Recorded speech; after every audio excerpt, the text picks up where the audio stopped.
ಜಗದೀಶ್ ಶೆಟ್ಟರ್ ಅವರು ಇವತ್ತು ಕಾಂಗ್ರೆಸ್ಸನ್ನು ತ್ಯಜಿಸಿ ಬಿಜೆಪಿಗೆ ಬಂದಿರತಕ್ಕಂಥದ್ದನ್ನ ನಾನು ಹೃತ್ಪೂರ್ವಕವಾಗಿ ಸ್ವಾಗತ ಮಾಡ್ತಾ ಇದ್ದೀನಿ.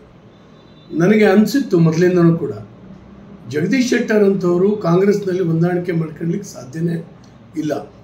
ಯಾಕಂದರೆ ಕಾಂಗ್ರೆಸ್ಸಿನ ಕಲ್ಚರ್ ಜಗದೀಶ್ ಶೆಟ್ಟರ್ ಅಂತವರಿಗೆ ಒಪ್ಪಿಗೆ ಆಗೋಕ್ಕೆ ಸಾಧ್ಯ ಇಲ್ಲ.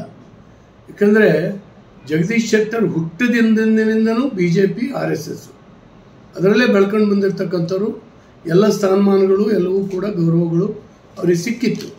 ಕಳೆದ ಚುನಾವಣೆಯಲ್ಲಿ ಸ್ವಲ್ಪ ವ್ಯತ್ಯಾಸದಿಂದಾಗಿ ಅವರು ನಮ್ಮ ಪಕ್ಷವನ್ನು ತ್ಯಜಿಸುವಂಥ ಒಂದು ಸಂದರ್ಭ ಬಂತು.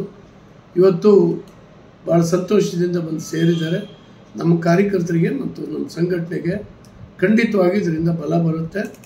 ಅವರು ಮೊದಲಂತೆ ಕೆಲಸ ಮಾಡ್ತಾರೆ ಮತ್ತು ಶಕ್ತಿ ತುಂಬುತ್ತಾರೆ ಈ ಪಕ್ಷಕ್ಕೆ. ವಿಜೇಂದ್ರ ಅವರು ಮತ್ತು ಯಡಿಯೂರಪ್ಪ ಅವರ ನೇತೃತ್ವದಲ್ಲಿ ಅವರು ಬಂದಿದ್ದು ತುಂಬ ಸ್ವಾಗತಾರ್ಹ.